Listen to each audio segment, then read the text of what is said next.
Hello hi बच्चे, good evening. क्या हाल चाल है, कैसे हो बच्चों आप? यस हेलो बच्चे। मुस्कान हाय, कैसी है बेटा? हाय बेटा विकास। हेलो बच्चों, क्या हाल चाल है, कैसे हो और कैसा लग रहा है आपको नया शेड्यूल? क्या आपने अपने आप को नए शेड्यूल के हिसाब से ढाल लिया? यस यस बेटा, कैसा लग रहा है आपको नया शेड्यूल? क्या आप लोगों ने अपने आप को इस शेड्यूल के हिसाब से ढाल लिया? हाँ या ना बेटा, जल्दी बता दीजिए। हाय बच्चों, हाय, क्या हाल चाल है? हाय बेटा Shivansh, love you sir, love you बच्चे। कैसे हैं आप? मैं बहुत अच्छा हूँ बेटा शिवांश, आप कैसे हैं? और आज है हमारा बिल्कुल नया चैप्टर। आज हम बिल्कुल नए चैप्टर की बात करेंगे। और बेटा शिवांश मुस्कान, बेटा अपना ना एक लेक्चर रह गया है, और वो जो लेक्चर है वो घर्षण का है, वो घर्षण का रह गया है। बाकी कोई दिक्कत नहीं है, उसको मैं करवा दूंगा बाद में। अब नया चैप्टर चलते हैं, क्योंकि नया शेड्यूल बना है ना, कुछ बच्चे नए भी आए हैं, है ना। तो अब नए चैप्टर से करते हैं, उस लेक्चर को मैं करवा दूंगा, क्योंकि कुछ बच्चे नए जुड़े हैं तो पुराना उनको समझ में आए ना आए, इससे अच्छा है कि अपन ने नए चैप्टर की शुरुआत कर दी है, ठीक है। और वैसे भी देखा जाए तो शेड्यूल के हिसाब से तो आज हमारा ये चैप्टर वैसे भी शुरू होना था। कल क्लास नहीं हो पाई थी, क्योंकि कल थोड़ा सा टेक्निकल प्रॉब्लम था बेटा, कल इंटरनेट का इश्यू था, इस वजह से कल क्लास नहीं हो पाई थी। बट अब देर आए दुरुस्त आए, सारी चीज़ें सही है और क्लासेस नए शेड्यूल के हिसाब से चलेंगी बेटा। हाँ क्लियर है। तो जो लेक्चर रह गया था घर्षण का, बेटा शिवांश आप भी सुन लीजिए, वो मैं आपको करवा दूंगा, ठीक है। हाय बेटा पंकज, गुड इवनिंग। क्या हाल चाल है बेटा पंकज? बाकी के बच्चे कहाँ रह गए? सारे बच्चों को पता नहीं है क्या शेड्यूल? लेक्चर नंबर 1 बहुत ही प्यारा चैप्टर, कार्य ऊर्जा और शक्ति। मुझे पर्सनली भी बहुत पसंद है ये चैप्टर। कारण है बेटा जी, इसमें ना जेई में सवाल बहुत, जेई में या नीट में अगर हम बात करें तो सवाल बहुत सारे बन सकते हैं, ठीक है। तो मज़ा आएगा, है ना। कुल मिलाकर इंटरेस्टिंग है, कुल मिलाकर इंटरेस्टिंग है। चलिए आगे बात करते हैं। कार्य ऊर्जा शक्ति लेक्चर नंबर 1 की कहानी है। टारगेट हमारा है 2025। आज हम बात करेंगे बेटा जी सिर्फ और सिर्फ कार्य की, यानी कि इसको इंग्लिश में बोलते हैं वर्क। आज हम सिर्फ कार्य की बात करने वाले हैं, है ना। हाँ सर ये बता दीजिए इतने पेज छोड़ देंगे हम लेक्चर के लिए? बेटा जी अगर आप मुझसे पेज के बारे में आप बात करो तो एक काम करिए, आप मोटा मोटी आप 10 पन्ने छोड़ दीजिए। 10 पन्ने यानी कि वैसे 5, और सेफ साइड के लिए आप ऐसा करिए 12-13 पन्ने छोड़ दीजिए, यानी कि वैसे 6 पन्ने छोड़ दीजिए। आप 6 पेज छोड़ दीजिए। उस लेक्चर को मैं आपको कभी भी दे दूंगा, हो सकता है वो लाइव दे दूं, हो सकता है वो रिकॉर्डेड दे दूं मैं, पर मैं दे दूंगा आपको, है ना। आप चाहो तो लिख लो 17 अगस्त को वो आपको लेक्चर मिल जाएगा, 17 अगस्त को वो लेक्चर आपको मिल जाएगा। क्लियर है? हाँ चलिए तो अब शुरू करते हैं कहानी को। सभी बच्चे आई होप तैयार हैं। हाय बेटा साहिल, क्या हाल चाल है? चलिए बाकी के बच्चे, शिव कहाँ रह गया, रिया कहाँ रह गई, आज निकिता कहाँ है? हाय बेटा, सभी बच्चे आ जाएं यार। बेटा विकास हाय बेटा, मॉर्निंग का भी सही था। हाँ बेटा, लेकिन अब हमने नया शेड्यूल बनाया है, नई चीज़ें बनाई हैं, ठीक है, तो अब कहानियाँ थोड़ी सी नई हैं। चलिए तो शुरू करते हैं कहानी को। बिल्कुल आज चीज़ें थोड़ी सी स्पीड में चलने वाली हैं, जैसा कि मैं आपसे कह चुका हूँ। अब आप छोटे बच्चे नहीं रहे, आप 4-5 चैप्टर आई थिंक आप पढ़ चुके हो। 4-5 चैप्टर पढ़ने के बाद आप में बेसिक फिजिक्स डेवलप हो गई है। आप में फिजिक्स को लेकर जो बेसिक जो सिद्धांत है ना, जो बेसिक चीज़ होनी चाहिए ना, वो डेवलप हो चुकी है। अब हम थोड़ी स्पीड भी पकड़ लेंगे। अब आप मुझे समझते हो, मैं आपको समझता हूँ, फ्रीक्वेंसी मैच हो गई है, सिंक्रोनाइजेशन हो गया है हमारी थॉट प्रोसेस में, है ना। तो आई थिंक अब थोड़ा स्पीड पकड़ेंगे तो समझ में आ सकता है। देखिए सबसे पहले तो मैं आपको परिभाषाएं वगैरह बता दूं, और मैं आपको ये बताता हूं कि आगे आने वाले समय में हम पढ़ेंगे वर्क एनर्जी थ्योरम, है ना। और वर्क एनर्जी थ्योरम जिसको हम बोलते हैं कार्य ऊर्जा प्रमेय, या यूँ बोल दीजिए कार्य गतिज ऊर्जा प्रमेय हम पढ़ने वाले हैं, जिसमें मैं आपको ये बताऊंगा कि किया गया जो कार्य है ना, वो उस वस्तु की गतिज ऊर्जा में परिवर्तन के बराबर होता है। तो जो वर्क डन है वो basically change in kinetic energy है ना। अब चेंज जब भी आता है तो डेल्टा आता है। Delta is a Greek letter, है ना, जिसका मतलब होता है चेंज, और वो दिखाता है कि फाइनल माइनस इनिशियल।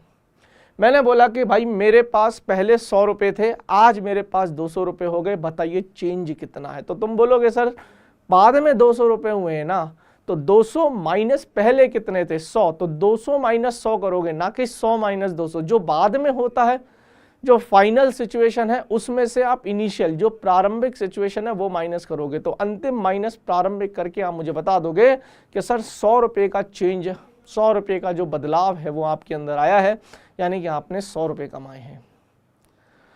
क्लियर है। ऑल दो जो डेल्टा है, जो परिवर्तन है, वो धनात्मक भी हो सकता है, वो ऋणात्मक भी हो सकता है। खैर, क्लियर है, आप लोगों को समझ में आ रही है, हाँ या ना? एक बार मुझे बता दीजिए। बेटा इलेक्ट्रोस्टैटिक नहीं चालू करेंगे, इलेक्ट्रोस्टैटिक अपन चालू करेंगे इस चैप्टर के बाद, है ना, स्थिर वैद्युतिकी इस चैप्टर के बाद चालू करेंगे। अभी कार्य ऊर्जा शक्ति खत्म करेंगे। अब देखिए, ठीक है, अब सुन लो फटाफट से, छोटी छोटी चीजें हैं, छोटी छोटी कहानियां हैं। कार्य के बारे में मैं बात कर लेता हूं कि वस्तु द्वारा आदान प्रदान की गई ऊर्जा, जिसके कारण वस्तु की चाल या गतिज ऊर्जा परिवर्तित होती है। अगर मैं मान लीजिए चल रहा हूं 5 मीटर पर सेकंड से, और अब मैं चलते चलते मेरे वेग जो है या मेरी जो चाल है, जो मेरी रफ्तार है, वो 5 मीटर पर सेकंड से चलते चलते 10 मीटर पर सेकंड हो गई, क्या मेरी काइनेटिक एनर्जी चेंज हुई है? क्या मेरी गतिज ऊर्जा में बदलाव हुई है ना? तो ये जो गतिज ऊर्जा में जो बदलाव है ना, ये किसी ना किसी ने तो लाया है ना। तो वो बल ने लाया है, ऑब्वियस सी बात है ना। तो जो बल द्वारा किया गया कार्य होता है वही गतिज ऊर्जा में परिवर्तन के बराबर होता है। तो बेसिकली कार्य के बारे में बोलते हैं कि देखिए, अब आपको इसको ऐसे समझना पड़ेगा, मैं थोड़ा सा आपको इसको ऐसे एक्सप्लेन करता हूँ कि जो कार्य होता है ना, वो चेंज इन काइनेटिक एनर्जी होता है। काइनेटिक एनर्जी यानी कि गतिज ऊर्जा अंतिम माइनस गतिज ऊर्जा प्रारंभिक, है ना, गतिज ऊर्जा प्रारंभिक। अगर case if kinetic energy final is greater than kinetic energy initial, अगर अंतिम गतिज ऊर्जा ज्यादा है प्रारंभिक गतिज ऊर्जा से, तो किया गया कार्य जो होगा वो पॉजिटिव होगा। केस 2 की अगर मैं बात करूं, अगर अंतिम गतिज ऊर्जा kinetic energy final is less than kinetic energy initial, प्रारंभिक गतिज ऊर्जा अगर ज्यादा थी और अंतिम गतिज ऊर्जा कम थी, तो किया गया कार्य ऋणात्मक होगा। और प्रारंभिक गतिज ऊर्जा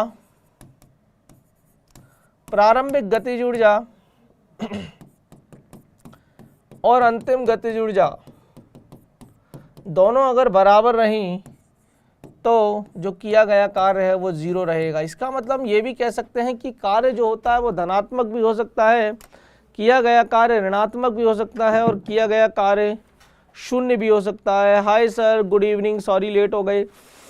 कोई बात नहीं बेटा निकिता, आना आए, लेकिन आप आ गए हो, ये सबसे अच्छी बात है। आ गए हो तो बेटा जी बैच में बने रहिएगा, टाइम पे बने रहिएगा, ठीक है। चैप्टर का नाम हमारा कार्य ऊर्जा शक्ति है ना, और पढ़ रहे हैं शुरुआत से, अभी हमने शुरू किया है इसको।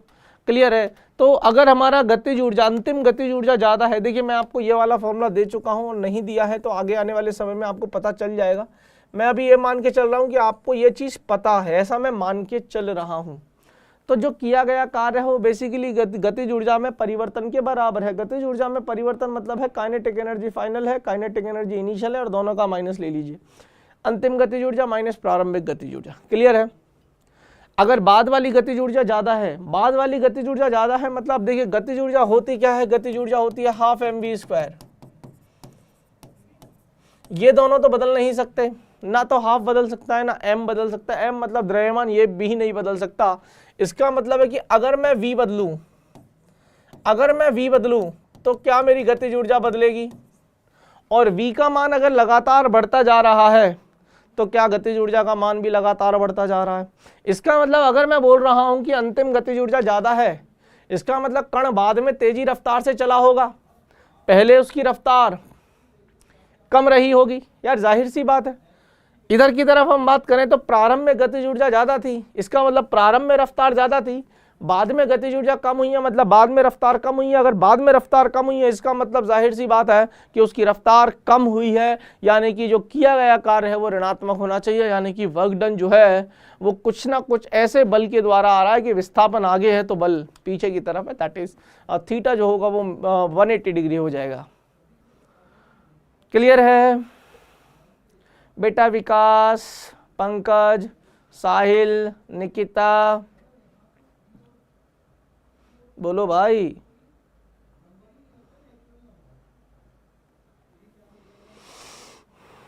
तो जो देखिए अब लिखा हुआ है, यदि गतिज ऊर्जा घट रही है, अब ध्यान से सुनना, गतिज ऊर्जा घट रही है ना, अब ध्यान से सुनना कैसे घट रही है ना, गतिज ऊर्जा घट रही है, गतिज ऊर्जा बढ़ रही है, और गतिज ऊर्जा अगर कांस्टेंट है तो 0 हो जाएगा। तो एक बार इतना नोट कर लीजिए, मैं एक बार इसको चेक कर लेता हूं, है ना। यस बेटा, नोट भी कर लेना लेकिन साथ साथ में, है ना।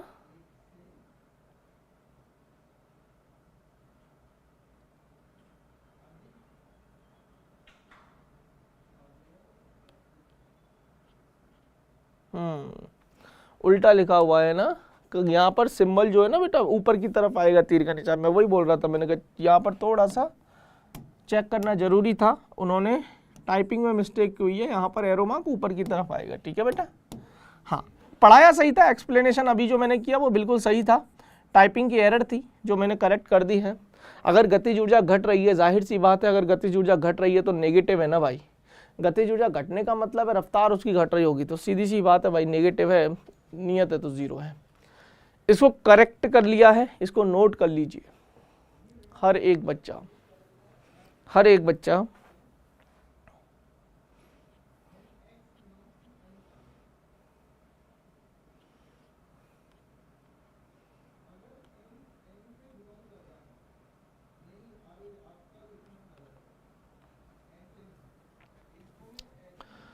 चलिए हो गया, हो जाए तो बता देना।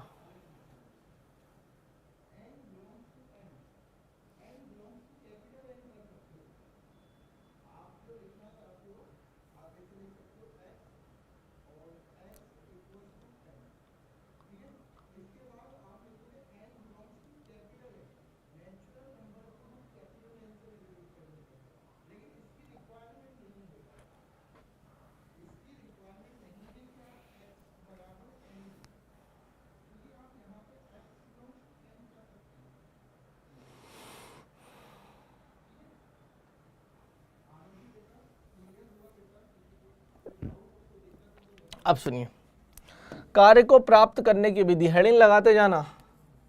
कार्य को कैसे प्राप्त किया जा सकता है, आप देखिए 2 तरीके से है ना। तो सबसे पहले तो मैं आपको बता देता हूं, अगर बल नियत होता है, अगर बल नियत होगा तो हम सीधा सीधा फॉर्मूला लगा देंगे कि W = हो जाएगा F सदिश डॉट S सदिश, और वैसे भी किया गया जो कार्य होता है बेटा जी, है ना, एक एक कैसे ऐसे लिख लीजिए, है ना, कार्य की गणना ऐसे लिख लो आप भले चाहो तो, कार्य की गणना, कार्य की गणना। अब देखो पहले हम पढ़ेंगे नियत बलों के द्वारा किया गया कार्य। पहले आप ऐसा एक काम कर लो, कार्य के बारे में कुछ बेसिक बातें लिख लो कि कार्य एक अदिश राशि है, कार्य एक अदिश राशि है, इसका मात्रक जो है, कार्य का मात्रक जूल है, जूल है। कार्य एक अदिश राशि है, कार्य का मात्रक जो है बेटा वो जूल है। और कार्य की अगर हम वीमियस सूत्र की बात करें, कार्य का वीमियस सूत्र की अगर हम बात करें, ml2 t-2 ml2 t-2, clear है। चलिए अब हम बात कर रहे हैं कार्य की गणना। कार्य की गणना हम पहले हम जो पार्ट निकालेंगे वो निकालेंगे नियत बलों द्वारा। नियत बलों द्वारा किया गया कार्य, नियत बलों द्वारा किए गए कार्य की गणना, किए गए कार्य की गणना। अच्छा, आपको ये चीजें पता हैं क्या? नियत बल किसे कहते हैं, परिवर्ती बल किसे कहते हैं, ये सब चीजें पता हैं क्या? नहीं पता। देखिए, नियत बल का मतलब, नियत चीजें किसे, जैसे मैंने बोला 2 न्यूटन, मैंने बोला 10 न्यूटन, मैंने बोला 15 न्यूटन, इसे बोलते हैं नियत बल। अगर मैं परिवर्ती बल किसे बोलूंगा, परिवर्ती बल किसे बोलूंगा, परिवर्ती बल बोलूंगा 2t, 10t, या मैं बोलूंगा 5x, 10x। इसका मतलब है कि ये जो है वो समय पर निर्भर कर रहा है या स्थिति x पर निर्भर कर रहा है। तो इस तरीके के जो बल होते हैं उनको परिवर्ती बल बोलते हैं, और इस तरीके के जो बल हैं वो नियत बल हैं। भैया 2 न्यूटन का लग रहा है तो लग रहा है। अच्छा, बल एक सदिश राशि है, तो सिर्फ परिमाण बदलने से बल नहीं बदलेगा, हो सकता है कोई उसकी दिशा भी बदल रहा हो तो भी बल बदल जाएगा। तो दिशा परिवर्तित अगर है तो भी मेरा बल परिवर्ती काउंट होगा। ये ध्यान रखना, बहुत डेंजर सवाल बनते हैं इस पे। हाँ या ना? तुम लोगों को समझ में आ रहा है? क्या तुम लोग फील कर पा रहे हो फिजिक्स को? क्या तुम लोग फिजिक्स को फील कर पा रहे हो? तो नियत बलों द्वारा किए गए कार्य की गणना हमें करनी है। तो बेटा जी, नियत बलों द्वारा किए गए कार्य की अगर हम गणना करें तो वैसे भी बेटा जी जो कार्य है वो 2 सदिशों का अदिश गुणनफल है। ये बेसिकली 2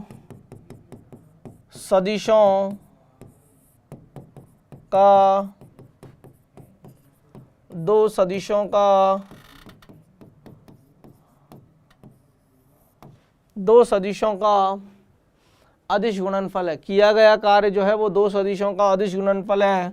अगर आप इसको ओपन करते हो तो 2 सदिशों को कैसे ओपन करते हैं? F S cos theta, where theta is an angle between F vector and S vector. Theta is an angle between बल सदिश और विस्थापन सदिश के बीच का कोण है थीटा। याद रखिएगा बच्चों, ए वेक्टर एंड बी वेक्टर का अगर डॉट प्रोडक्ट लेते हैं तो हम लोगों को मिलता है A B cos theta. Similarly F vector dot S vector, जब आप इसको ओपन करते हो, this is dot product F S cos theta, where theta is an angle between F vector and S vector. Suppose करते हैं कि बेटा जी displacement जो है वो इस डायरेक्शन में है, विस्थापन सदिश इस डायरेक्शन में है, इस दिशा में, और बल सदिश इस दिशा में है। एंगल जो है वो दोनों के बीच में थीटा है। तो इसका एक घटक ले लीजिए, इसका घटक ले लीजिए, तो बल का घटक ले लो विस्थापन के अनुदिश, या विस्थापन का घटक ले लो बल के अनुदिश, एक ही बात पड़ेगी। इसका घटक लोगे तो आ जाएगा एफ कॉस थीटा, और ये एस तो है, या परिमाण ले लेते हैं ऐसे तो एफ एस कॉस थीटा, या एस का घटक ले लो एफ की दिशा में तो एस कॉस थीटा आ जाएगा, तो F into S cos theta. बात एक ही है, कैसे भी पकड़ो भाई चीज़ों को। क्लियर है? कहानी क्लियर है? हाँ या ना बोलो। तो कार्य, अच्छा एक पॉइंट इंपॉर्टेंट मेरी प्यारी बिंदु करके लिख लेना, मेरी प्यारी बिंदु इंपॉर्टेंट पॉइंट करके लिख लेना, सापेक्ष तंत्र पर निर्भर जरूर करता है कार्य। यस बेटा, कार्य सापेक्ष तंत्र या फ्रेम ऑफ रेफरेंस पर डिपेंड करता है। कार्य जो है वो धनात्मक भी हो सकता है, ऋणात्मक भी हो सकता है, और शून्य भी हो सकता है। कैसे हो सकता है, इसी के ऊपर बातें करेंगे। आ जाओ फटाफट से, इतना नोट करिए, हेडिंग लगाइए, ये नोट करेंगे जो मैंने लिखवाया वो नोट करेंगे। समझ में आया बिटिया? मुस्कान बेटा समझ आया? पंकज, विकास, निकिता, साहिल, शिवांश, आया बच्चों समझ में?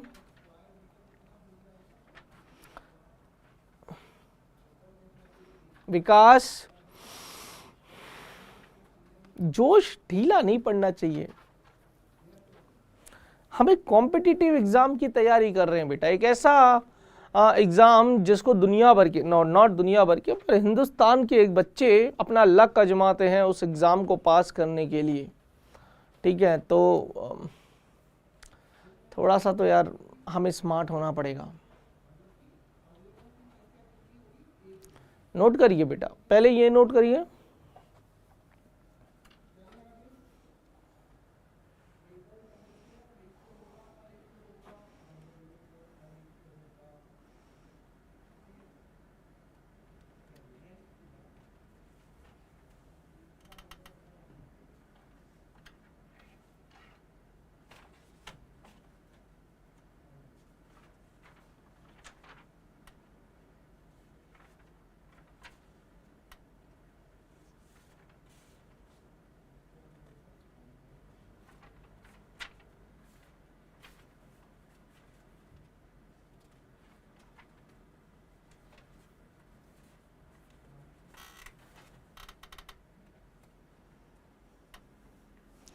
हो जाए तो बताना।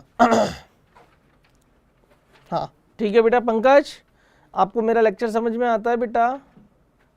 बहुत दिनों के बाद आप लाइव आए हो।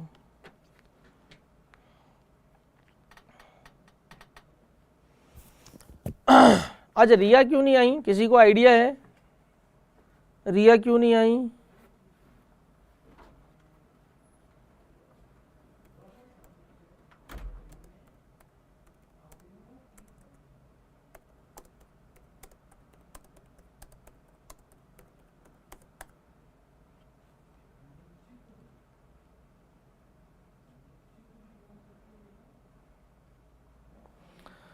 चलो आगे चलें कहानी को, ये भी नोट कर लो। हाँ तो ये भी नोट करो फटाफट से, और हो जाए तो बताया करो, एनर्जेटिक।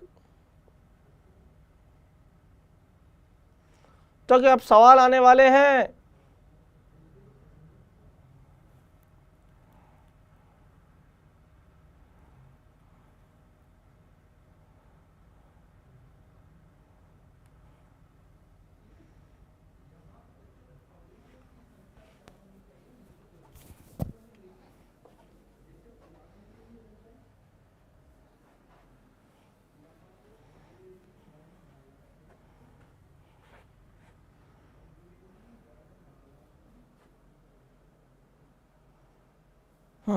गुड, ये भी हो गया, बहुत सुंदर। चलिए अगर हो ही गया है तो एक सवाल बना दिया जाए मर्जी से, क्या कहते हो यार? बना सकते हैं क्या सवाल अपन? सर आपके लिए कौन सी बड़ी बात है? तो लो भैया सवाल समझिए। मैंने बोला कि एक वस्तु जिस पर बल, एक वस्तु जिस पर बल F 2i kappa plus 3j kappa minus k kappa Newton आरोपित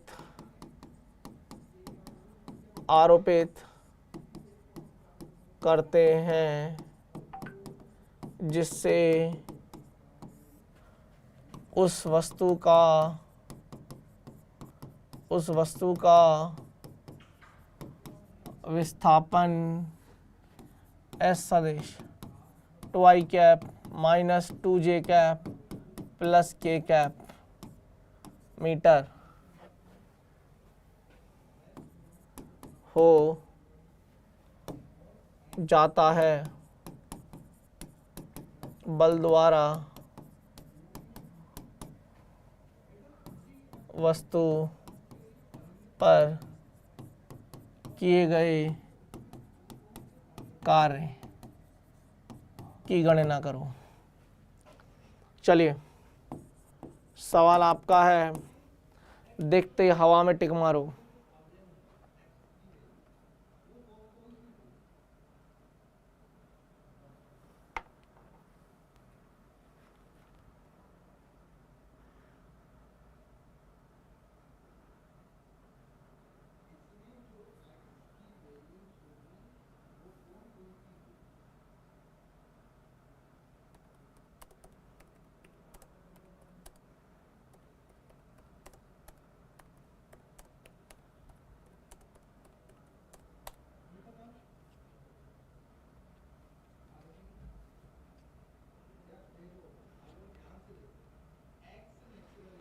जल्दी। अगर तुमको इस सवाल में टाइम लग रहा है ना,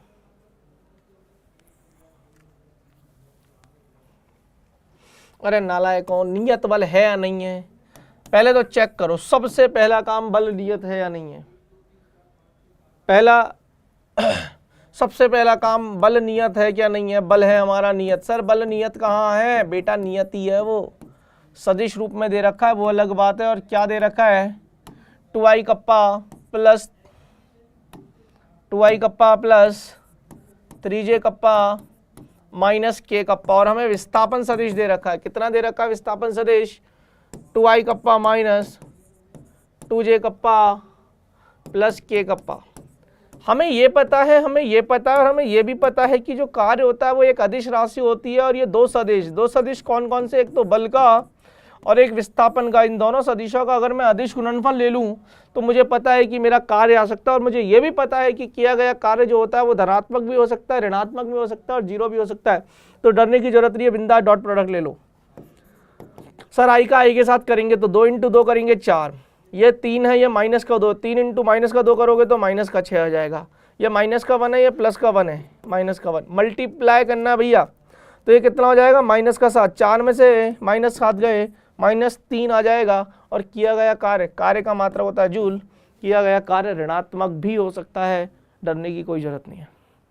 नहीं नहीं नहीं नहीं नहीं बेटा, 4 नहीं आएगा बेटा पंकज, 3 आएगा। हाँ बहुत सुंदर, -3। बेटा विकास 11 जूल कैसे, मैं समझ गया तूने कैसे बोला 11 जूल। 7 और 4 11 बोल दिया ना बेटा। अरे जोड़ बाकी गुना भाग है बेटा, सिंपल सिंपल जोड़ना घटाना है यार, ऐसे कैसे काम चलेगा यार। चलो क्लियर है। अब इसमें थोड़ा सा ट्विस्ट लाता हूं, एक और सवाल बनाता हूं आपको, आपकी नजरों के सामने बने रहिएगा। सुनो प्रश्न नंबर 2, थोड़ा सा ट्विस्ट है, हल्का सा ट्विस्ट है, क्योंकि उसमें उस तरीके का या उस वैरायटी का सवाल भी आपसे पूछा जा सकता है आपके एग्जाम में। ऐसे लिखिए कि एक वस्तु या पिंड कर लीजिए, कण बोल दीजिए, एक वस्तु जिसका प्रारंभिक स्थिति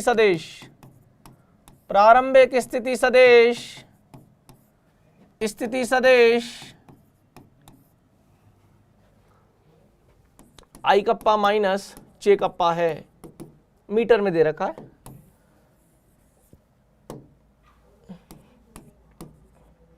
मीटर है। इस पर एक बल F सदिश 5i kappa plus 2k kappa Newton में आरोपित करने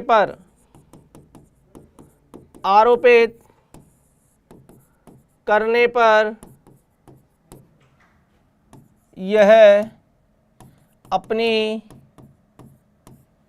अंतिम स्थिति सदिश तक,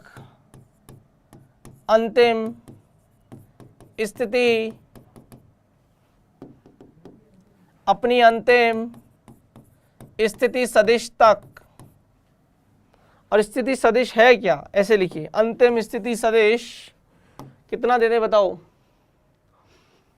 प्लस के जे kappa minus K kappa metre तक पहुंच जाता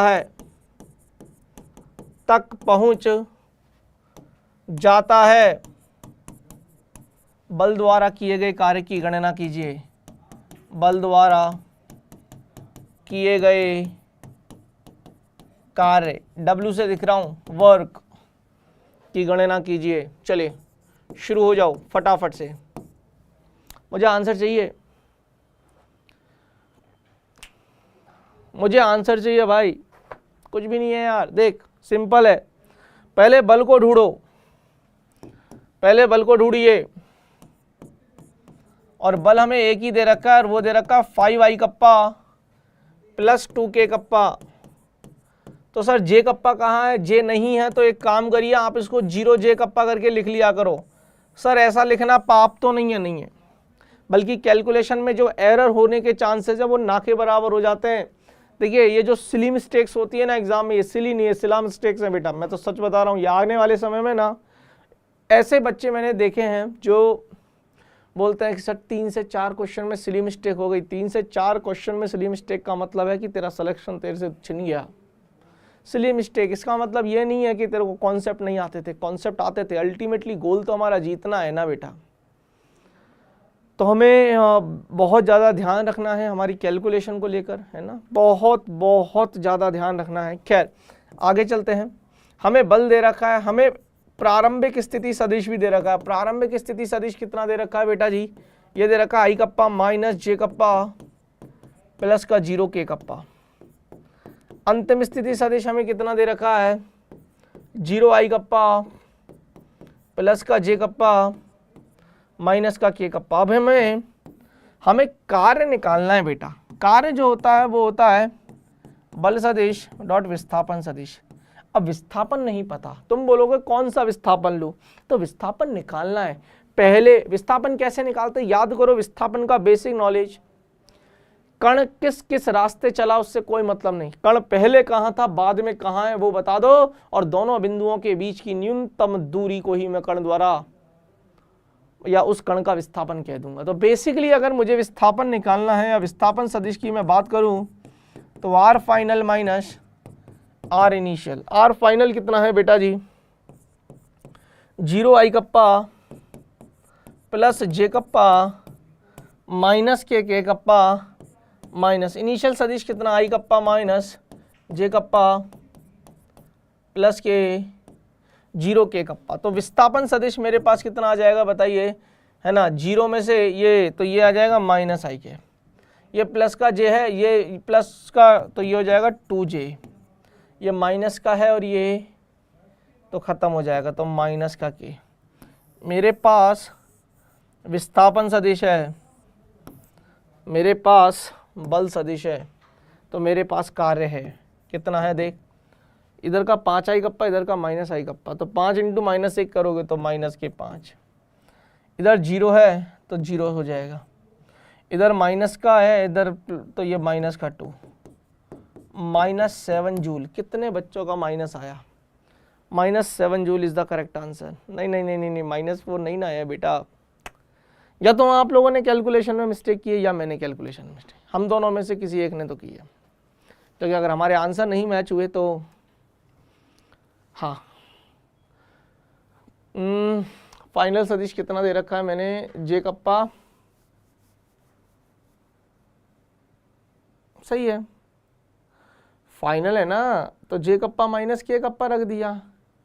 इनिशियल है तो आई कप्पा माइनस जे कप्पा रख दिया, तो माइनस आई जे और ये प्लस का जे 2j माइनस का के, -5 0 माइनस का 2, -5 -2 माइनस का 7 है बेटा। मेरा सही है, सॉरी सर आपका सही है। हाँ ठीक है बेटा, मेरा ही सही है यार। बहुत सुंदर। एक और वैरायटी जो इसमें बन सकती थी, चलिए एक और वैरायटी, उसके बाद मेरे पास और कुछ भी सवाल और हैं, पर वो तीनों वैरायटी में करवाऊंगा क्योंकि मुझे रिस्क लेना ही नहीं है भाई तीनों वैरायटी में से। अभी हमने क्या किया देखो, आप पैटर्न को समझा करो, आप मास्टर का दिमाग पढ़ा करो। मास्टर ने पहले एक बल दिया, एक विस्थापन दिया, उसके बाद मास्टर ने एक बल देकर 2 स्थितियां दे दी, तो विस्थापन ऐसे निकाल लेंगे कि भैया अंतिम स्थिति माइनस प्रारंभिक स्थिति। अब तीसरे में मैं 2-3 बल दे दूंगा, एक विस्थापन दे दूंगा। अब की बार बच्चा बलों को जोड़ेगा, माइनस नहीं करेगा। सिर्फ स्थितियां माइनस होती हैं, बल कभी भी माइनस नहीं होंगे। मान लीजिए, अब मैं पूरी थ्योरी व्योरी नहीं लिख रहा हूं, एक कण है जिस पर बल लग रहा है इतना, और उस कण का जो विस्थापन है वो दे रखा आई kappa plus J kappa plus के कप्पा। बताओ मुझे कार्य कैसे निकालेंगे? तो किया गया कार्य आ जाएगा एफ सदिश डॉट एस सदिश, लेकिन जो एफ आएगा ना बेटा जी वो F1 प्लस F2 से आएगा, मैं पहले ही बता देता हूं। क्लियर है? बस दोनों को जोड़ दीजिए। तो जोड़ोगे कैसे? इधर आई कप्पा है, इधर तो ये आई कप्पा, ये जे और जे प्लस का 2j,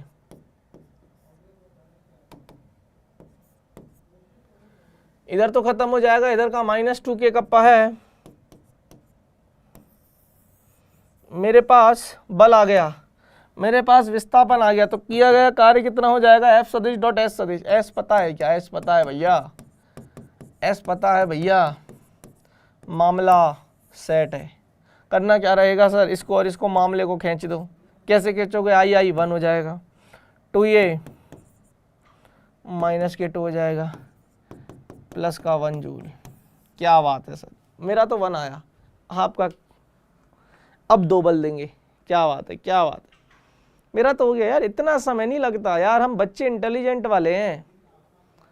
सुस्त हैं क्या यार हम, सुस्त बच्चे हैं क्या अपन, कौन कौन सुस्त है, एक बार मुझे बता दो कि सर मैं तो सुस्त हूँ, मेरे हिसाब से चलो आप तो छोड़ो छोड़ो, क्या नीट, क्या जेई, क्या फलाना, क्या ढिमकाना, आप तो मेरे हिसाब से चलो सर।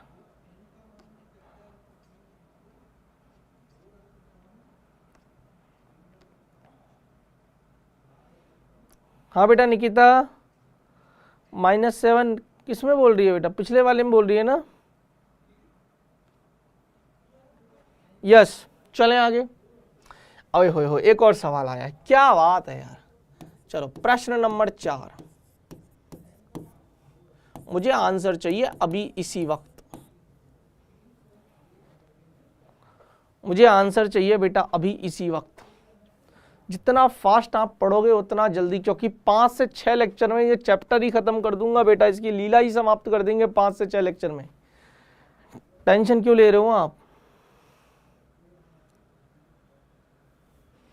वस्तु नीचे की ओर गतिशील है, एक वस्तु है भैया, मान लेते हैं वो नीचे की ओर गतिशील है, तो नीचे की ओर गतिशील है मतलब mg बल इसको नीचे की तरफ लग रहा होगा, और ये मान लीजिए सपोज धरातल है, और mg बल द्वारा किया गया कार्य, और कहाँ से चलना चालू किया, यहाँ से चलना चालू किया, और मान लेते हैं नीचे की ओर गतिशील है, तो नीचे की ओर विस्थापन भी इतना है, बल भी नीचे है, बल भी नीचे है, विस्थापन भी नीचे है, बल भी नीचे है, विस्थापन भी नीचे है, तो थीटा का वैल्यू तो 0 है।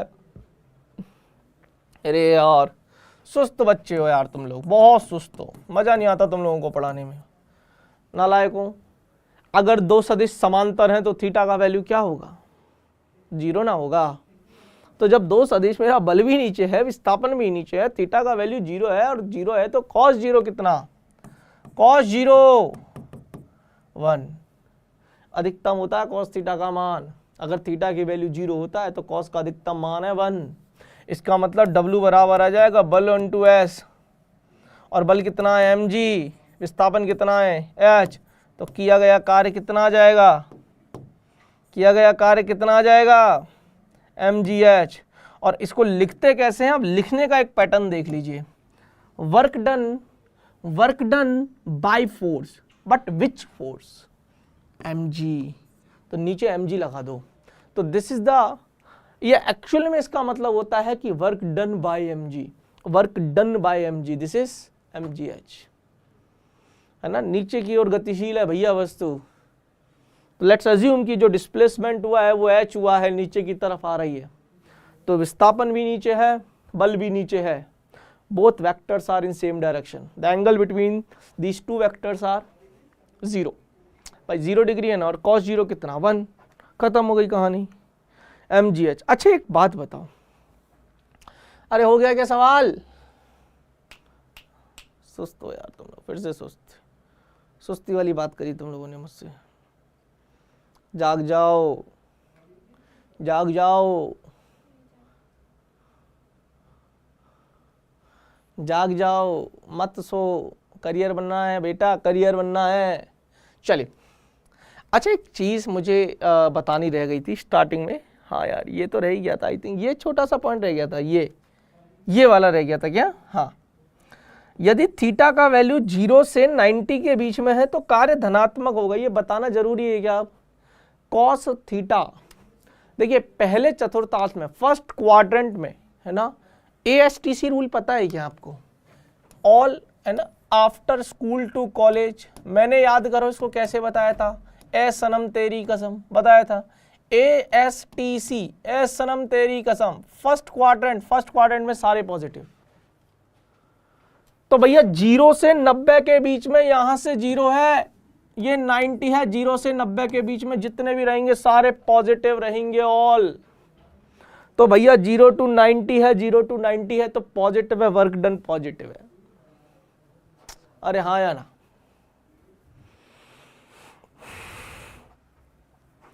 क्लियर है? हाँ पता है, चलिए बहुत सुंदर, ये पता है मेरे बच्चों को, यार ऐसे बच्चे चाहिए क्लास में। हो गया? क्लियर है कहानी? चलो ये हो गया, ये हो गया, ये हो गया, ये हो गया, ये हो गया। ओके नाउ अब देखो ये कहां से आया, ये जो दूसरा है ना, तुम सोचते होंगे मास्टर ये दूसरा कहां से आ गया, बताऊं कहां से आया।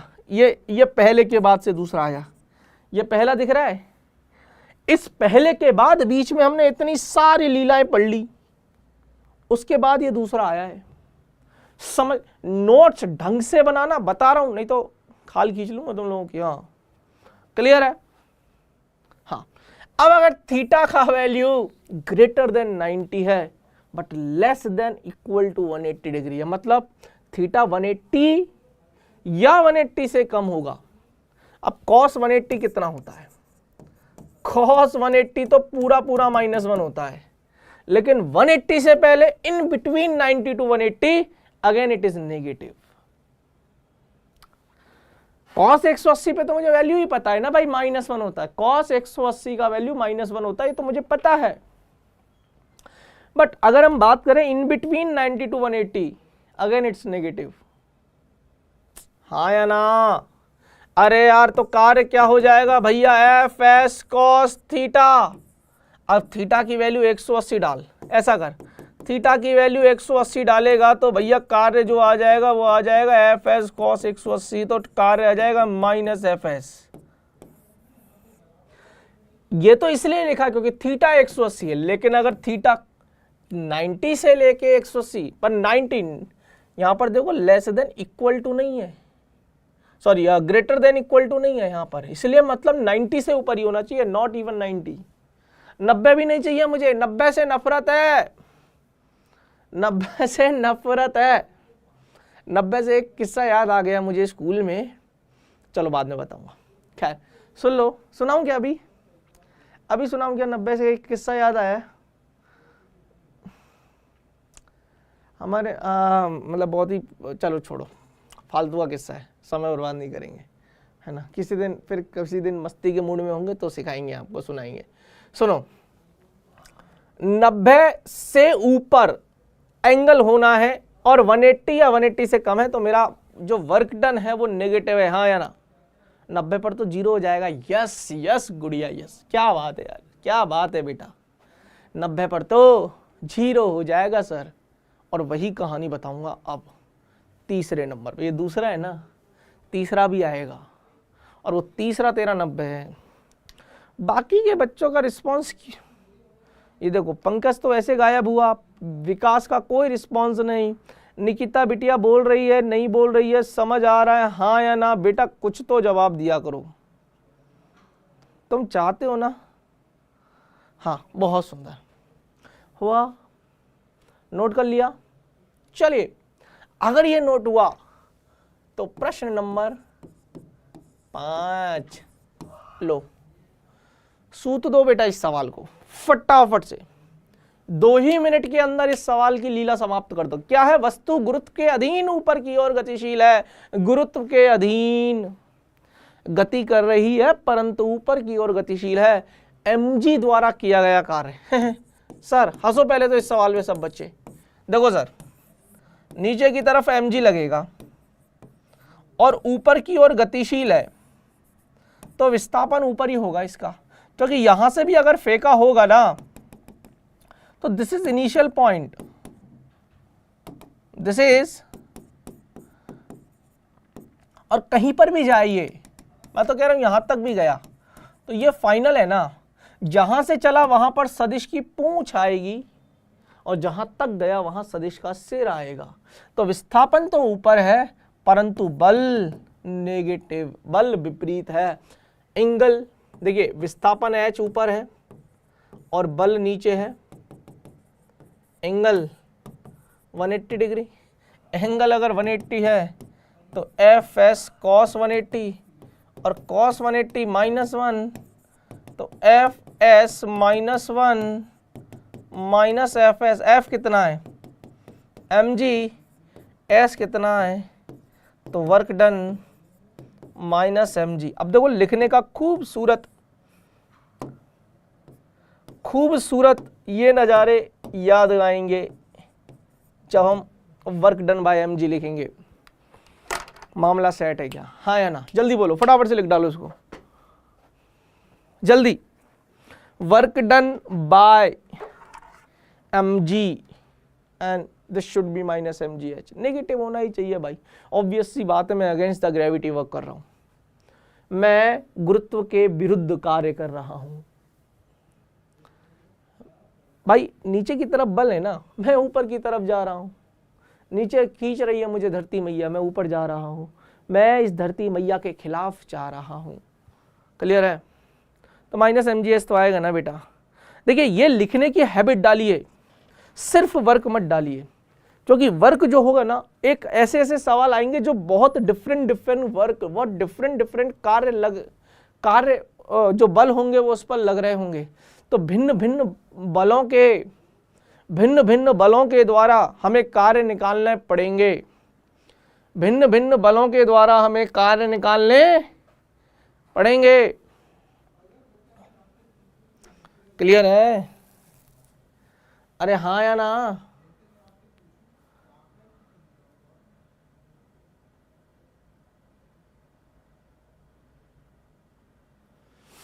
चलें कहानी क्लियर है? अब लगाओ तीसरा। यदि थीटा बराबर 90 हो मेरे बच्चों हो, तो या तो एस 0 हो, थीटा बराबर 90 हो, या एस बराबर 0, दोनों ही केस में ये दो है। मतलब देखिए कार्य 0 इसमें कैसे हो सकता है? डब्ल्यू बराबर एफ एस कॉस थीटा। अगर थीटा 90 हो जाए, मजा ही नहीं आया, क्या कर रहा हूं। अगर थीटा 90 हो जाए तो कॉस 90 पूरी दुनिया जानती है कार्य 0 है।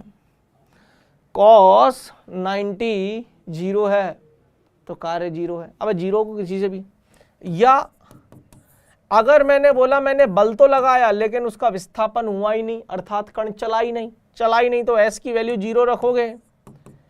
एफ एस कॉस थीटा अगर यही 0 है तब भी मेरा कार्य 0 मुझे प्राप्त हो सकता है। यहां से हम बोल सकते हैं कि किया गया कार्य। आज मैं सिर्फ माइनस कहाँ गया किसमें? अच्छा ओके, माइनस मुझे भूख लगी थी, मैं खा गया। लिख लो minus M G H.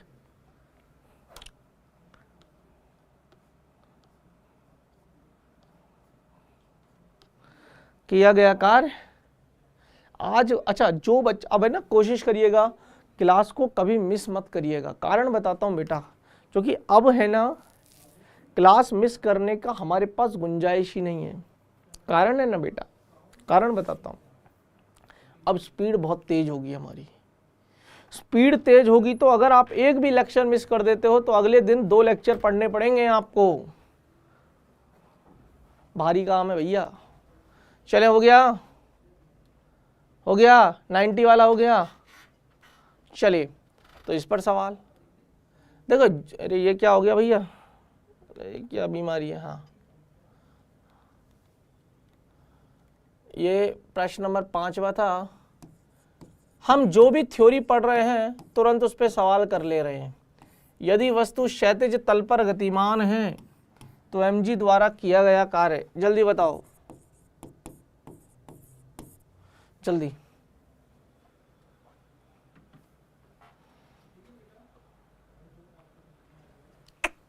Slow बच्चे।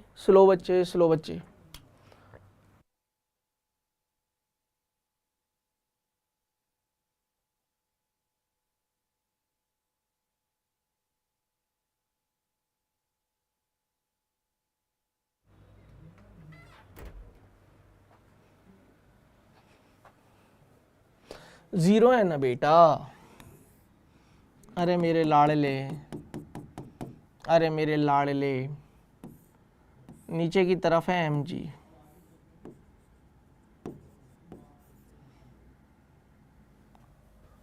क्षैतिज तल पर गतिमान है, इसका जो भी विस्थापन होगा, मैं तो कह रहा हूं यहां से ही चलना चालू करती है और ये यहां तक चलती है और ये x विस्थापन चला इसने, मैं तो कह रहा हूं x चला, लेकिन बल तो हमेशा नीचे ही रहा ना। बल नीचे है, विस्थापन इतना है, एंगल कितना है 90, और अगर एंगल 90 है तो किया गया कार्य 0 है। अब समझ में आई कहानी? धन्यवाद। अब समझ में आई कहानी? नोट करिए इतना।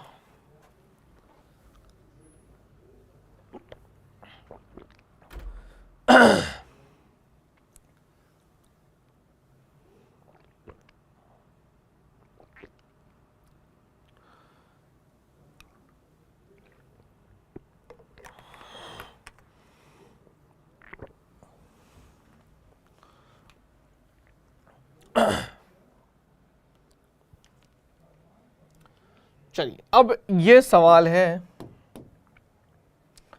प्रश्न नंबर 7। इस सवाल में थोड़ा सा दिमाग लगाना और कोशिश करना इस सवाल को खुद से थोड़ा बहुत कर पाए।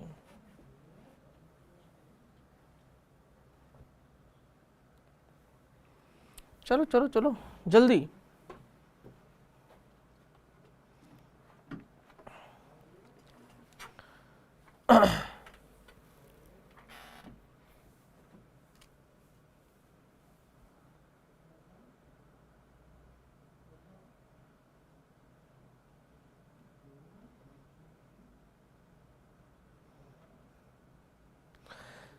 इसमें आंसर शायद पहले ही लिख दिया, 0 होगा भैया।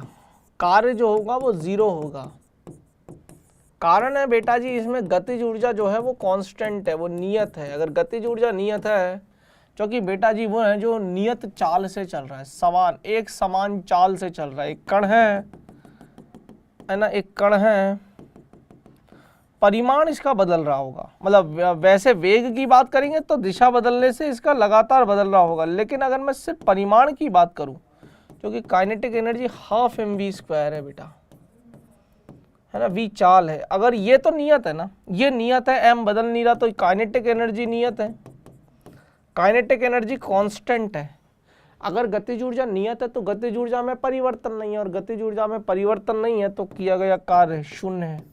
और इसके लिए भी किसी भी चक्कर के लिए बात कर लो, 0 ही होगा। चलें, अब एक छोटा सा टॉपिक यहां तक आकर पहले मुझे बताओ, कि 7 सवाल कर लिए अपन ने मजाक ही मजाक में, छोटे जरूर किए लेकिन सारे कॉन्सेप्चुअल हैं। आपको डीएसए मिल जाएगा, अगर आप ढंग से डीएसए पढ़ोगे तो आपको समझ आएगा आप क्या पढ़ रहे हो।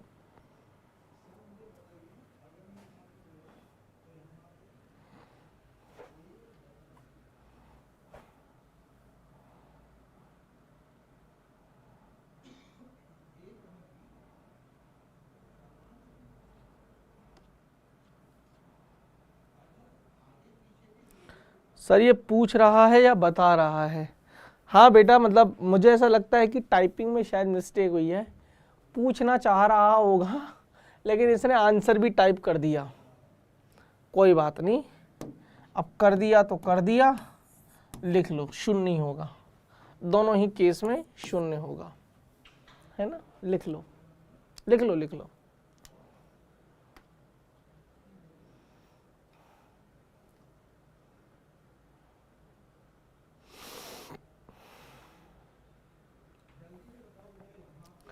अब हेडिंग लगाएंगे हम। देखिए तीसरा, दूसरा कहाँ गया भाई? अच्छा, अभी तक हमने देखो क्या क्या पढ़ा, नियत बलों के द्वारा किया गया कार्य पढ़ा, है ना। यदि बल नियत है, नहीं यही था ना, और कुछ तो नहीं था ना। हाँ, दूसरा हो गया था। अब हम पढ़ रहे हैं संरक्षी बलों द्वारा किया गया कार्य, फिर इसका एग्जाम्पल करेंगे। हेडिंग लगाओ, संरक्षी बलों द्वारा किया गया कार्य। ये तो हटा दो, ये काला काला सा जो नमूना दिख रहा है ना, ये हटा दो। आप फ्रेश हेडिंग लगाओ, संरक्षी बलों द्वारा किया गया कार्य। हेडिंग लगाओ, हेडिंग लगाओ।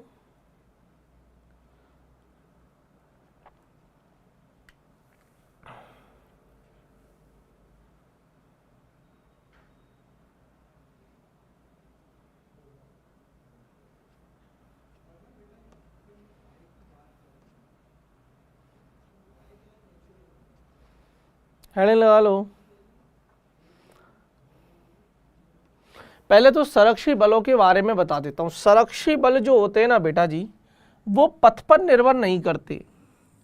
संरक्षी बल जो हैं वो पथ पर, यानी कि एक याद कर, दूरी क्या थी, दूरी नहीं, विस्थापन क्या था। विस्थापन था कि कण कैसे चला है ना, उस पर हमें मतलब नहीं है। कण पहले कहाँ था और बाद में कहाँ है, इससे हमें मतलब है। नहीं समझे? कण कैसे कैसे चला है, हमें इससे मतलब नहीं है। कण पहले कहाँ था और बाद में कहाँ है, हमें इससे मतलब है। इसी प्रकार बलों में भी जो पथ है ना, वो पथ पर निर्भर नहीं करेगा वो बल, बस वो बल निर्भर करेगा पहले कहाँ पर था और बाद में कहाँ है। बेसिकली आप ऐसे समझिए कि संरक्षी बल द्वारा किया गया जो कार्य है वो पथ पर निर्भर नहीं करता। मतलब बल नहीं, मतलब कि बल पहले कहाँ था वो नहीं, संरक्षी बलों द्वारा किया गया कार्य पथ पर निर्भर नहीं करेगा, बस ये मान लो। वह प्रारंभिक व अंतिम बिंदु पर निर्भर करेगा, पहले कहाँ था और बाद में कहाँ था। अब संरक्षी बल की परिभाषा कैसे देंगे वो सुन लीजिए। संरक्षी बल की परिभाषा मैंने आपको बता दी, उसके द्वारा कार्य मैंने आपको बता दिया। संरक्षी बल द्वारा कार्य कैसे निकालेंगे। अब कार्य का फॉर्मूला क्या होगा, तो देखो लिखा हुआ है ना, work done by force F. कौन सा वाला, संरक्षी। कौन सा वाला, मैंने बोला था ना ये लिख लेना, यहां कंजर्वेटिव आएगा। इंग्लिश में इसको बोलते हैं कंजर्वेटिव, नॉन कंजर्वेटिव। तो कार्य हो जाएगा बल गुना विस्थापन, पर विस्थापन कौन सी दिशा में या विस्थापन कौन सा वाला वो समझिए। कि ये बल कौन सा बल, संरक्षी बल गुना बल की क्रिया रेखा के अनुदिश विस्थापन। यहां पर ये लाइन हटेगी, फालतू की लाइनें लगा रखी हैं। बल की क्रिया रेखा के अनुदेश, ये बटे में नहीं है बेटा, बटे में नहीं है, ये पूरा है। आप चाहो तो पूरा सीधा तक ले चले जाना। बल गुना विस्थापन, पर विस्थापन कौन सा, जो बल की क्रिया रेखा है ना उसके अनुदिश विस्थापन। जैसे अगर बल ऐसे लग रहा है और विस्थापन ऐसे है,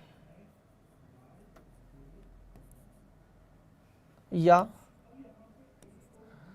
बल ऐसे है विस्थापन ऐसे है, या बल ऐसे है और विस्थापन ऐसे है, तो बल की क्रिया रेखा, ये बल की क्रिया रेखा है, इसके अनुदिश विस्थापन चाहिए, तो ये एस कॉस थीटा आ जाएगा अगर एंगल थीटा है तो। समझ गई क्या, समझ गई क्या। अगर बल और विस्थापन समान दिशा में है तो कार्य, उल्टा लिख दिया, मैं चेक कर लेता हूं, है ना। विपरीत दिशा में है तो नेगेटिव आएगा। यार ये तो बहुत टाइपिंग एरर कर रखी है इन्होंने। अच्छा हुआ मैं चेक करके आया हूं, है ना, मतलब मैंने चेक कर लिया।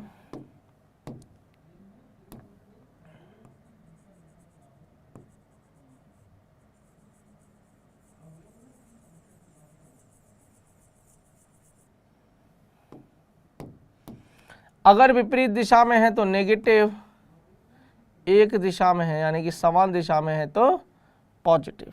हाँ या ना का जवाब दे दो, इतना नोट करिए, पूरा नोट कर लीजिए। बस ये कहानी है, थोड़ी सी याद रखिएगा, ये कहानी है थोड़ी सी याद रखिएगा कि अगर मुझे संरक्षी बलों द्वारा किया गया कार्य कैलकुलेट करना है तो संरक्षी बलों द्वारा किया गया कार्य मैं कैसे करूँगा? बल, संरक्षी बल गुना उस बल की क्रिया रेखा के अनुदिश विस्थापन, उस बल की क्रिया रेखा के अनुदिश विस्थापन। हाँ या ना?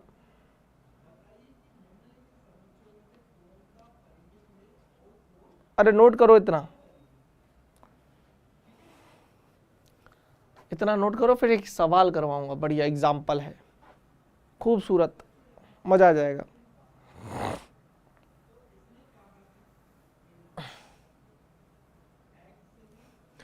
कल का लेक्चर बहुत इंपॉर्टेंट होने जा रहा है, कल हम बहुत सारी चीज़ें कवर करने वाले हैं बेटा।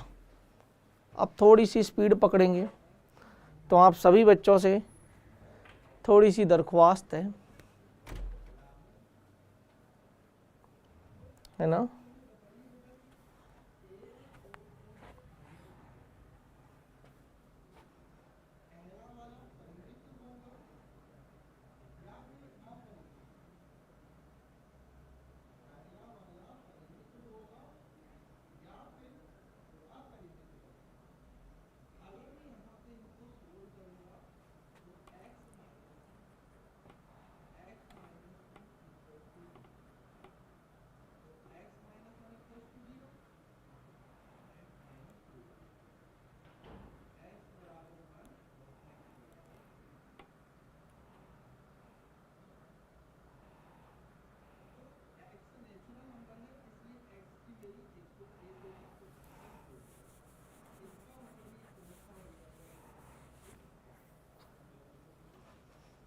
क्लियर है? अरे आप लोग हो या नहीं हो बेटा? मुस्कान है या नहीं है? मेरे को तो समझ ही नहीं आ रहा तुम लोग हो भी हो नहीं हो। अरे तुम लोग हो। सर ये क्रिया रेखा के अनुदिश विस्थापन को फिर से बता देते। अच्छा चलो चलो ऐसे बता देता हूं, देख अब मैं ऐसे बताता हूं, नहीं आया ना समझ में? कोई बात नहीं। मैंने बोला बेटा मान लीजिए ये दो बॉल हैं, है ना? मान लीजिए मैंने इसको F बल से ऐसे खींचा, दिया, धक्का दिया, F बल से ऐसे खींच रहा हूं, तो ये इसकी क्रिया रेखा है, इसी के अनुदिश है ना, ऐसे है ना? या यूं मान लीजिए ये विस्थापन है और सॉरी ऐसे ऐसे सर ऐसे समझ, ये बल है ना, ये बल है ना, ऐसे समझ, ये बल है ना, ये इसकी क्रिया रेखा है। तो क्रिया रेखा के अनुदिश विस्थापन, तो विस्थापन भी इसका इसी डायरेक्शन में है, तो दोनों के बीच में एंगल कितना है? 0। दोनों के बीच में एंगल कितना है? 0 है ना भाई? अब सोच, अगर विस्थापन तो ऐसे होता और बल ऐसे होता तो बल की क्रिया रेखा ये है, मैं ऐसे समझ, मैं ऐसे बल लगा रहा हूं, तो ये क्रिया रेखा है, क्योंकि बल कहां लगाया जा रहा है ये भी बहुत इंपॉर्टेंट है। देख ध्यान से समझ, ऐसे समझ, अगर बल मैं यहां लगाऊंगा तो ये घूमेगा, देख, अगर मैं बल बीच में से बिल्कुल बीच में लगाऊंगा तो ये बल, ये मोबाइल घूमेगा नहीं, ये उठ जाएगा। अगर बल मैं यहां लगाऊंगा तो ये घूम जाएगा। तो बहुत डिपेंड करता है बल लगाया कहां जा रहा है। क्लियर है बेटा? थोड़ा थोड़ा आया समझ में?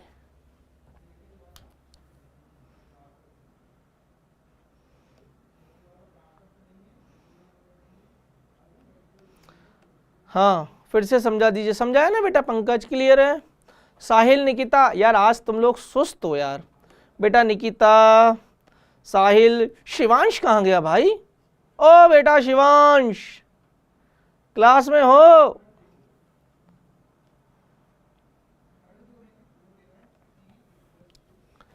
हाँ अब हम एक एग्जाम्पल करेंगे छोटा सा।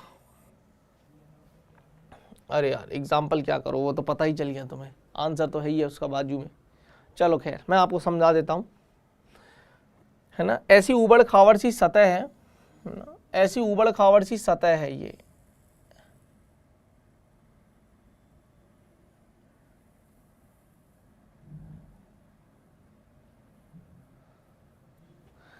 धरती मैया है। यहां से पहले मैं गेंद को ला रहा हूं, ध्यान से सुनिएगा कहानी को। मैं गेंद को ला रहा हूं, मैं गेंद को लेके आ रहा हूं, तो नीचे की तरफ तो mg लगेगा। अब नीचे की तरफ mg लगेगा, ये संरक्षी बल है ना, ऐसे मान के चलो ये संरक्षी बल है। और बल नीचे और विस्थापन, अब इसको कोई मतलब नहीं, क्योंकि ये संरक्षी बलों द्वारा किया गया कार्य पढ़ रहा हूं मैं। ये संरक्षी बल होता है mg, मतलब जो संरक्षी बलों द्वारा किया गया कार्य जो है ना, वो जो कार्य है वो डिपेंड नहीं करता कि रास्ता कैसे है, वो डिपेंड करता है पहले कहाँ था और बाद में कहाँ है।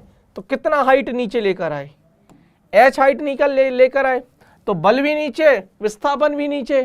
तो देखिए पहला लिखा है ना mg work done bye mg, पहले रास्ते के द्वारा, तो प्लस का mgh। अगर मैं इसी गेंद को ऊपर लेकर जाऊं तो mg तो अभी भी नीचे है, mg तो अभी भी नीचे है, लेकिन इस बार विस्थापन ऊपर है, तो नीचे दूसरे के द्वारा माइनस mgh। देखिए mg किधर है, mg किधर है, नीचे, और s किधर है। अब डिपेंड करेगा, अगर सेम दिशा में है तो प्लस में आ जाएगा, विपरीत दिशा में तो माइनस आ जाएगा। बेसिकली पर्पज जो है वो इस डायग्राम का बनाने का वो ये है कि संरक्षी बलों द्वारा जो किया गया कार्य है ना, वो सिर्फ उसकी प्रारंभिक और अंतिम स्थिति, लिखा हुआ है ना, अंतिम बिंदु पर निर्भर करता है, पथ पर निर्भर नहीं करता। तो बेसिकली ऐसा टेढ़ा मेढ़ा रास्ता बनाने का पर्पज मेरा बस इतना ही है कि आप सोचोगे कि गुरुजी ये टेढ़े मेढ़े रास्ते हैं, अब हम कैसे करेंगे। निर्भर ही नहीं करता ना, कहाँ पे था कहाँ आ गया, ऊपर था नीचे आ गया, h हाइट है, खत्म हो गया, प्लस mgh और माइनस mgh। तो वर्क डन बाय mg, ये लिखना बहुत जरूरी है, ये प्रैक्टिस में डाल लो आप कि ये किस बल के द्वारा कार्य है। आपसे कोई सिंपल कार्य लिख देना तो आप उससे पूछिएगा जरूर कि ये किस बल के द्वारा कार्य है। मजा नहीं है यार, हाँ और ना।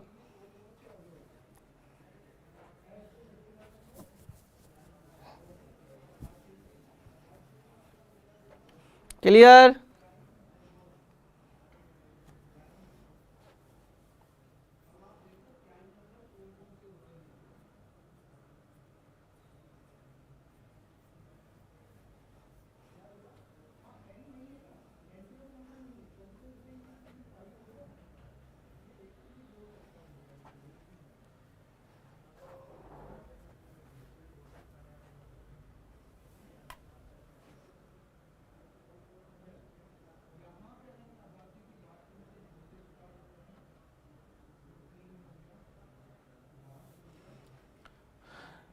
अब हेडिंग लगाओ असंरक्षी बलों द्वारा किया गया कार्य। संरक्षी बल हो गया, संरक्षी बल हो गया, तो असंरक्षी बलों द्वारा किया गया कार्य लिखो फटाफट से, हेडिंग लगाओ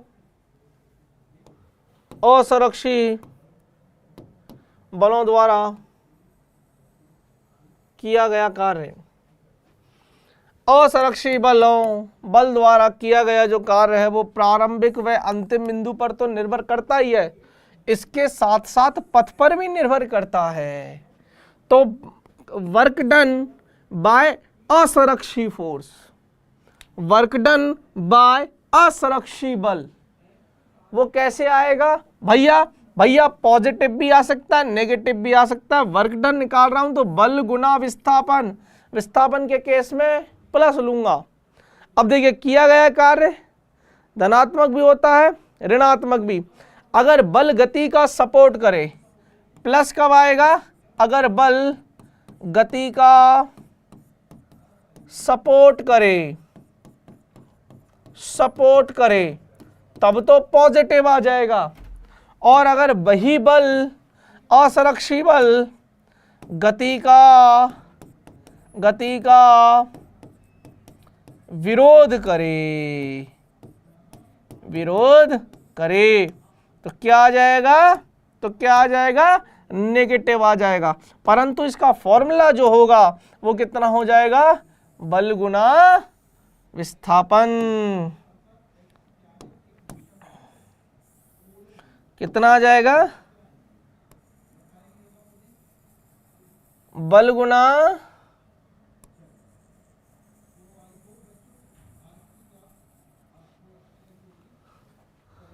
विस्थापन। अरे हाँ या ना, जल्दी बोलो, जल्दी नोट करो फटाफट से। वही है, सपोर्ट कर रहा है मतलब थीटा का वैल्यू 0 है, अपोज कर रहा है मतलब थीटा का वैल्यू, हाँ, असरक्षी बल। सर असरक्षी बल पथ पर निर्भर करता, लिखा है ना, पथ पर निर्भर नहीं करता। मैंने क्या बोला,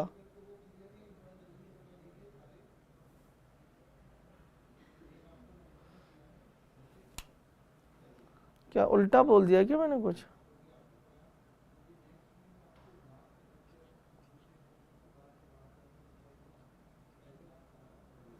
हाँ, पथ पर भी निर्भर करता है। यार इन्होंने उल्टे सीधे लिख रखे हैं, ये टाइपिंग में एरर है बेटा। मैंने बोला सही था लेकिन टाइपिंग में एरर है बेटा, मैंने लिखा सही था, मतलब बोला सही था। आप चाहो तो मेरी भाषा लिख सकते हो, पथ पर निर्भर करता। ये अच्छी बात है बेटा मुस्कान, आज आपने 1-2 गलतियां पकड़ ली, मतलब टाइपिंग वाली, नॉट पढ़ाने वाली, है ना। असुरक्षी बलों के द्वारा किया गया जो कार्य है वो प्रारंभिक व अंतिम बिंदु के साथ साथ पथ पर भी निर्भर करता है ना। यहाँ पर भी लगा लेना, पथ पर भी निर्भर करता है। वो क्या था, पथ पर निर्भर नहीं कर रहा था संरक्षी बलों में, ये पथ पर निर्भर करता है, इसीलिए तो पथ की लंबाई है ना भाई। पथ पर निर्भर करता है इसीलिए तो पथ की लंबाई लेंगे ना भाई। ये तो करेगा बेटा, करेगा, बिल्कुल करेगा।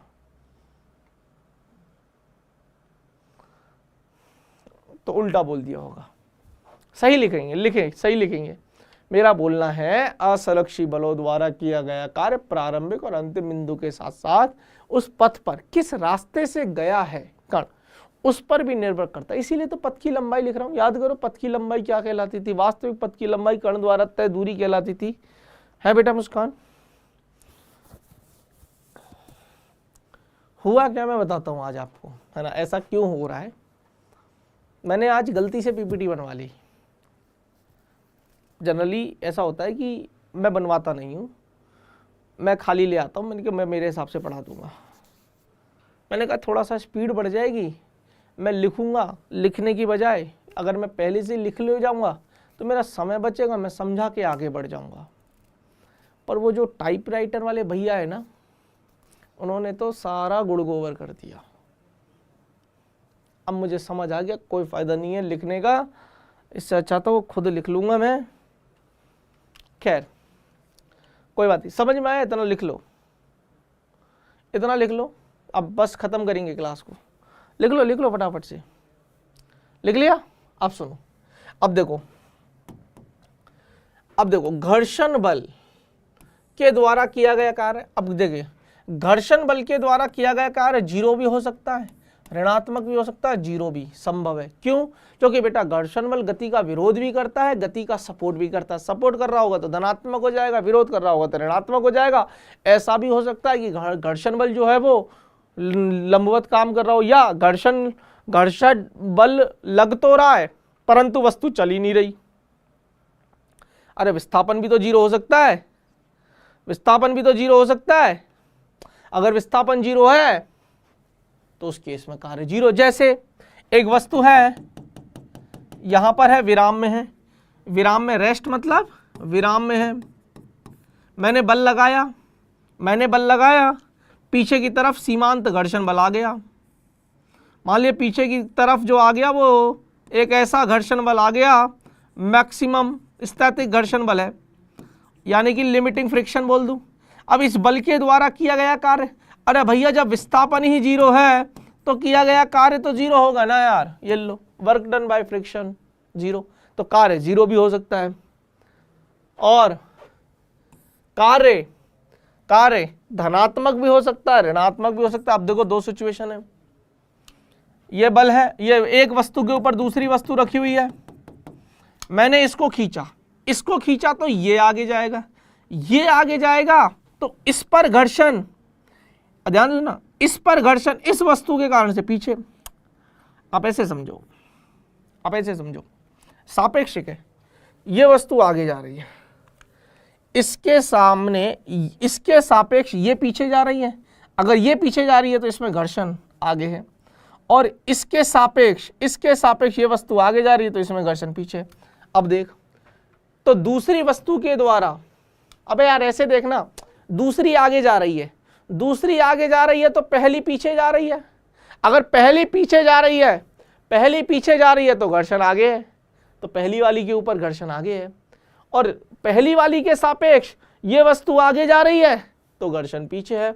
यहां पर है ये, इन दोनों सतहों की बात हो रही है ना कि इस सतह की बात हो रही है। धरती मैया और वस्तु के बीच की बात नहीं हो रही है, इन दोनों के मध्य जो आपस में संपर्क लग रहा होगा, इन दोनों के मध्य जो आपस में घर्षण लग रहा होगा।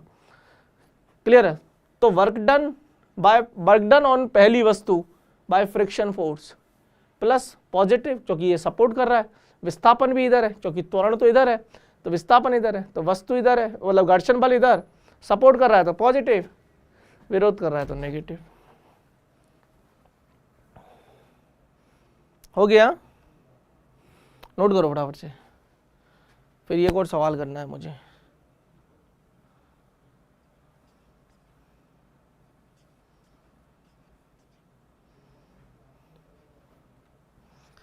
ये सवाल तुम्हें घर के करने के लिए दे दूंगा।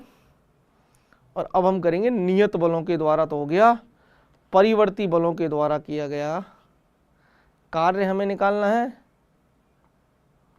बस, ज्यादा बचा नहीं है वैसे तो। हो गया बेटा? ये सवाल है कौन से नंबर का, मैं बता देता हूं आपको, 7 के बाद प्रश्न नंबर 8वां, घर से करके आना। इसका आंसर 0 नहीं है, बस इतना बता देता हूं। तो लोगों का आंसर हो सकता है 0 आएगा, इसका आंसर 0 नहीं है, बस 0 नहीं है, बाकी जो भी है होमवर्क है। ठीक है? अब नया, अभी तक हमने जो कार्य की गणना करी वो उसके लिए करी कि जब बल मेरा नियत है, मतलब हाँ, नियत बलों के द्वारा किए गए कार्य की गणना हमने करी। अब हम पढ़ रहे हैं परिवर्ती बलों के द्वारा किए गए कार्य की गणना। परिवर्ती बलों द्वारा किए गए कार्य की गणना। परिवर्ती बलों द्वारा किए गए कार्य की गणना।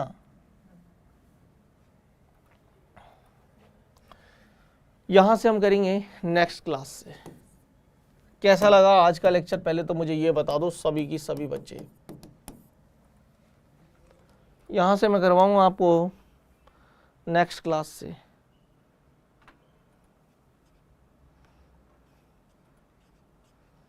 सवाल करिएगा।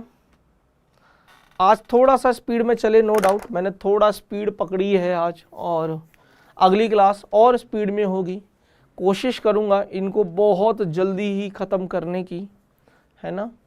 आप भी कोशिश करना बेटा, जल्दी से जल्दी चीज़ों को निपटाया जाए। बहुत ज़्यादा हमें पढ़ना है, सिलेबस बहुत सारा है, और अगस्त, सितंबर, अक्टूबर, अगर हम 3 महीने, क्योंकि दिवाली बिल्कुल लास्ट में है, 31 अक्टूबर को है बिल्कुल, तो अगस्त, सितंबर, अक्टूबर हम पूरे फ्री हैं, ना कोई त्यौहार है ना कुछ है।